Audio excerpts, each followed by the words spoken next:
Right. So part 4, audit your last webinar script for the one belief you never addressed. So you want to really audit your last webinar, how do I put it?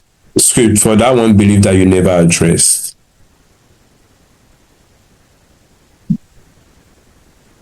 All right. So one moment. So review for one thing. That's what you really want to do over here.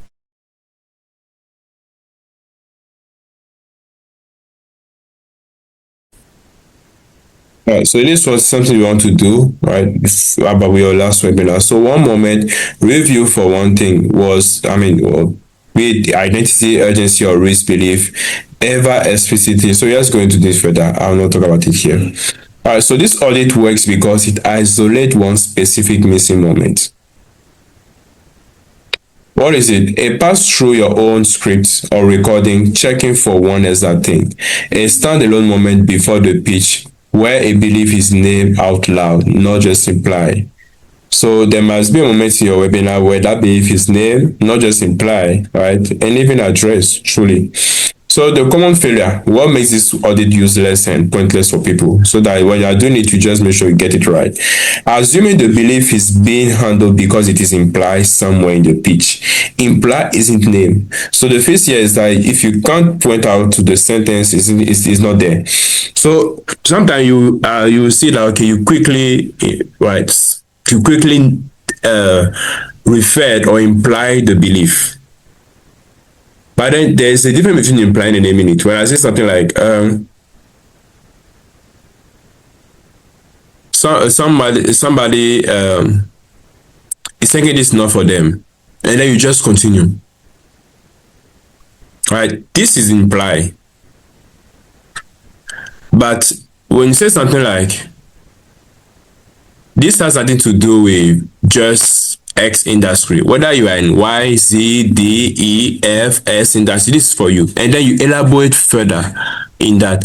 At that moment, you move from implying the identity or the issue, right, or the belief to actually naming it. So these are two different things. So naming means that there has been a clear addressing of it. And we mentioned like for like 5 minutes you're on it.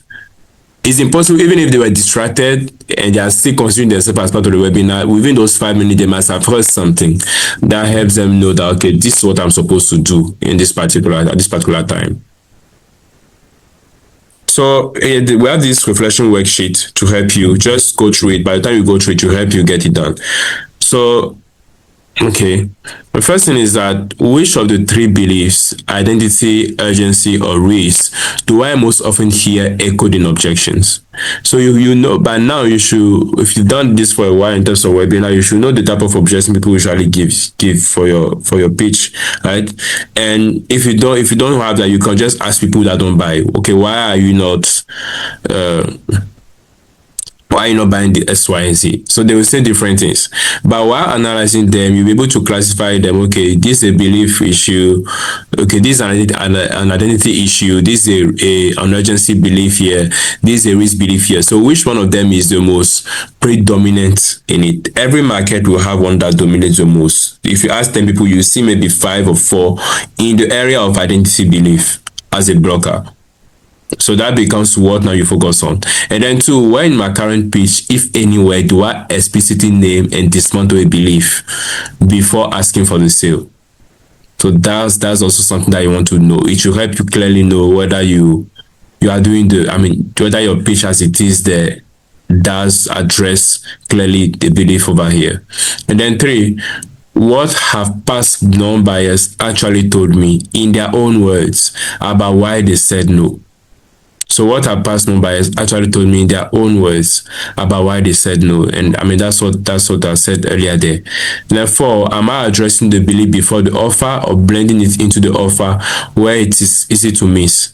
So sometimes because the offer seems to be the thing that we know as what's supposed to happen in our webinar, so we do end up trying to blend the offer with the dealing with those objections, those beliefs, and sometimes it's just not right. It's just not right because there's a natural feeling of, okay, you are saying this because you are trying to sell. And the offer is not the only thing that you are selling. There were truly, if the webinar is long enough, there are things that you do say that you are selling. Not just whenever somebody is speaking or saying something and trying to communicate something or convince somebody, they are selling their ideas to them. So I've said many things here. What I've said in this webinar just doesn't apply to content, but by me teaching, I'm selling my ideas to you. I'm selling my way of thinking to you, and you can decide to buy or not buy.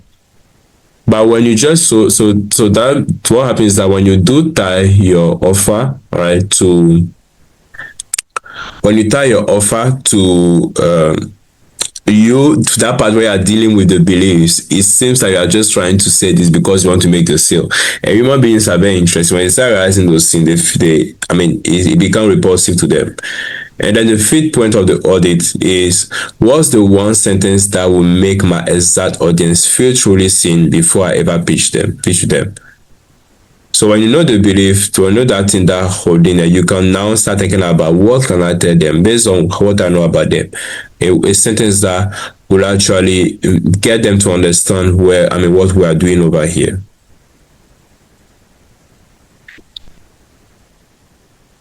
So this is also practical. This is a case study. So how one 5-minute segment double a webinar close rates. So a strong offer, consistent attendance, and a close rate that hadn't moved in months despite testing prices, bonuses, and page. That's the story of this particular case. All right, so let's go into it. A recurring webinar, steady attendance. So one segment added, nothing else changed. So how does it play out in a visual way? So 5-minute segment length, right? That's segment length, and they're added directly to the pitch. And then what ends up happening is that you have here a 2x close rate. Right? Close rate increases by 100% of by two multiples. Just by adding that 5 minutes portion of the script to the script. And that happens not just in this webinar, but it keeps happening every webinar that the change has been made. So again, it does happen without any other change being made. No change to the pricing, no change to the length or the bonuses. All stays the same.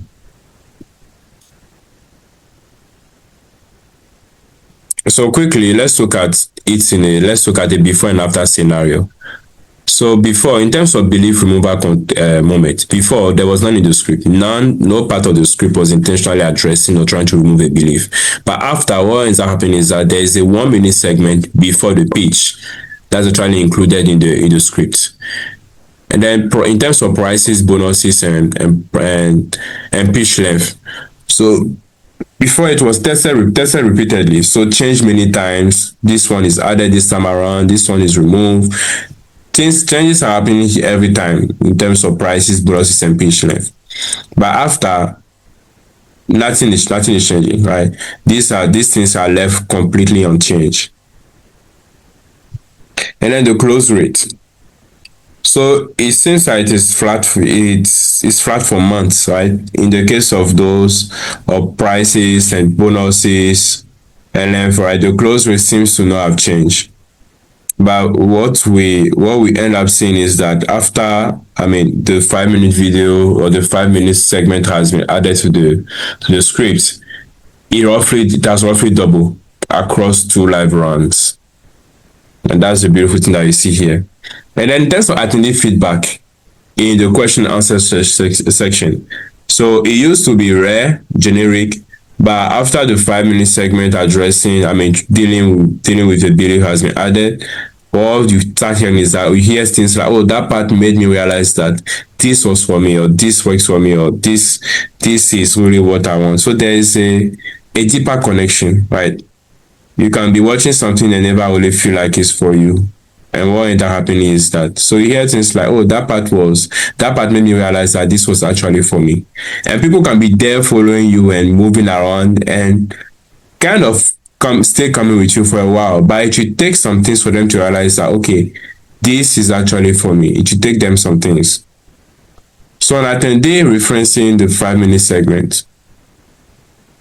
That's what you heard. It comes to the end of this webinar. So you already know which belief is blocking your close. We can help you name it more clearly or name it together.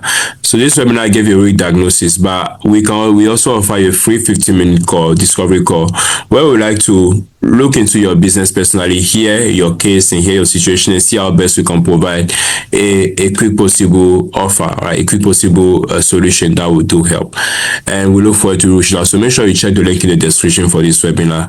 I think it will really be very useful to you. Thank you once again for being a part of it. We'll catch up in the webinar number 5 of this series, and I look forward to seeing you in the next one. Bye bye, and enjoy the rest of your day.